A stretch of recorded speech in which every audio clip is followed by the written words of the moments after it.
एक अच्छी हॉरर कहानी की खासियत क्या होती है? वो सिर्फ डराती नहीं बल्कि डर को हमारे जहन का हिस्सा बना देती है। तो आज हम बोकारो का काला मोड़ नाम की एक स्क्रिप्ट को डीकंस्ट्रक्ट करेंगे और समझेंगे कि कैसे आम जगहों और दबे हुए राजों से एक ऐसा खौफ पैदा किया जा सकता है जो भुलाए ना भुलाए।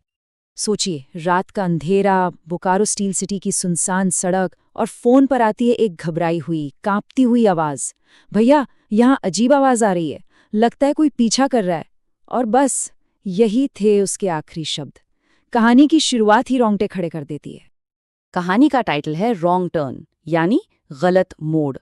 और ये सिर्फ एक नाम नहीं है, ये एक चेतावनी है कि कैसे एक छोटी सी भूल, एक गलत कदम किसी की जिंदगी का आखिरी कदम बन सकता है। तो चलिए अब सीधे चलते हैं उस पहले खूनी वारदात पर जहां से इस पूरे खौफनाक सिलसिले की शुरुआत हुई। अगली सुबह जब पुलिस पहुंचती है तो मंजर बेहद भयानक है। एक नौजवान लड़की की लाश जो बुरी तरह से क्षतविक्षत है। आसपास लोहे के कुछ अजीब से टुकड़े बिखरे हैं और एक निशान जो एक पुरानी बंद पड़ी फैक्ट्री का है। लोकल पुलिस को एक सेकंड में समझ आ जाता है ये किसी जानवर का हमला नहीं है, ये कुछ और ही है, कुछ ज्यादा ही वहशी। जाहिर है, इतना पेचीदा और क्रूअर केस लोकल पुलिस के बस का नहीं था। तो इस गुत्थी को सुलझाने के लिए एंट्री होती है देश की सबसे तेज तर्रार इन्वेस्टिगेटिव एजेंसी सीआईडी की। और टीम को लीड कर रहे हैं एसीपी रुद्र प्रताप सिंह। वो आते हैं, जो पहली चीज कहते हैं वो है, ये मर्डर नहीं, शिकार है। एक लाइन, बस एक लाइन, और पूरी इन्वेस्टिगेशन का एंगल ही बदल जाता है। सीआईडी अब किसी कातिल को नहीं बल्कि एक शिकारी को तलाश रही है। तो चलिए, सीआईडी की जांच शुरू हो चुकी है। देखते हैं कि पहले सुराग उन्हें किस अंधेरे रास्ते पर ले जाते हैं। और सबसे पहला झटका मिलता है डॉक्टर सलूजा की फोरेंसिक रिपोर्ट से। रिपोर्ट कहती है कि बॉडी पर जो काटने के निशान हैं वो हैं तो इंसानी, लेकिन किसी आम इंसान के नहीं। ये निशान किसी जंगली या असामान्य इंसान के हैं। मतलब सोचकर ही रूह कांप जाती है ना। सीआईडी अभी इस रिपोर्ट को समझने की कोशिश ही कर रही होती है कि एक और खबर आती है, और ये खबर सबको हिलाकर रख देती है। उसी पुरानी फैक्ट्री के पास से 4 और लोग गायब हो चुके हैं। एक नहीं, 2 नहीं, पूरे 4। मतलब साफ है, वो शिकारी रुकने वाला नहीं है और खतरा अब तेजी से बढ़ रहा है। जब टीम दूसरे हमले की जगह पर पहुंचती है तो वहां कुछ ऐसी चीजें मिलती हैं जो इस कहानी को आज से सीधा 20 साल पहले ले जाती हैं। बच्चों के कुछ कपड़े, एक रेलवे वर्कर का पुराना सा आईडी कार्ड, और तभी इंस्पेक्टर नैना नोटिस करती हैं ये सब तो 20 साल पुराना लग रहा है। और बस इस एक ऑब्जर्वेशन से कहानी में एक नया मोड़ आ जाता है। तो अब ये बात बिल्कुल साफ हो जाती है, ये जो भी हो रहा है ये अचानक नहीं है। इसके तार जुड़े हैं 20 साल पुराने एक ऐसे राज से जिसे सब भुला चुके थे। ये टाइमलाइन देखिए। 2005 में बोकारो स्टील प्लांट में एक बड़ा हादसा हुआ।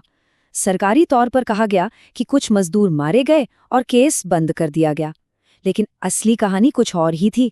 सच्चाई ये थी कि कुछ मजदूर जमीन के नीचे सुरंगों में जिंदा दफन हो गए थे, पर वो मरे नहीं थे।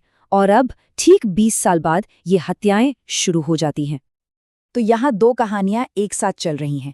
एक वो जो ऑफिशियल रिपोर्ट में है कि एक दुर्भाग्यपूर्ण हादसा हुआ, और दूसरी एक दफन किया हुआ सच कि जिंदा बचे लोगों को मरने के लिए छोड़ दिया गया था, उन्हें बचाया नहीं गया, और उन जिंदा लाशों ने अंधेरे में सालों गुजारे और धीरे धीरे वो इंसान से कुछ और ही बन गए।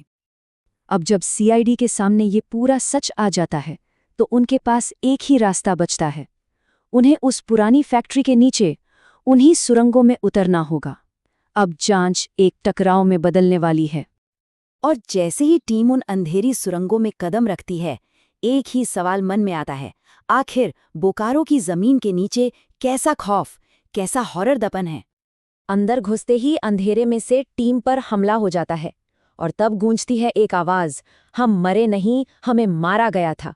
ये सिर्फ बदला नहीं है, यह उस नाइंसाफी के खिलाफ एक चीख है जो 20 सालों से उन सुरंगों में दबी हुई थी। तो फाइनल बैटल शुरू होता है। पहले अंधेरे में टीम पर हमला होता है, फिर सामने आता है मेन विलेन, जिसका चेहरा जला हुआ है और हाथ में है एक लोहे का हुक। इसके बाद सीआईडी और उन बचे हुए लोगों के बीच एक क्रूर लड़ाई होती है, और आखिर में एक धमाका होता है, सुरंग ढह जाती है और लगता है कि विलन हमेशा के लिए उस मलबे में दफन हो गया। लेकिन एक अच्छी हॉरर कहानी का अंत इतना सीधा नहीं होता है ना? खौफ इतनी आसानी से खत्म नहीं होता। अगले दिन सब कुछ नॉर्मल लगता है। एसीपी रुद्र ठीक है, मीडिया में खबर है कि केस बंद हो गया है। एक झूठे सुकून का माहौल बनाया जाता है कि सब ठीक हो गया। पर स्क्रिप्ट हमें एक आखिरी रॉन्ग टेक खड़े कर देने वाले सवाल के साथ छोड़ जाती है। आखिरी शॉट में अंधेरे में एक बच्चे के पीछे वही लोहे का हुक चमकता है। ये दिखाता है कि नफरत और हिंसा का ये सिलसिला अभी टूटा नहीं है। तो असली सवाल ये है कि जब बदले की आग कभी बुझती ही नहीं, तो वो आगे और कितनी जिंदगियां जलाएगी।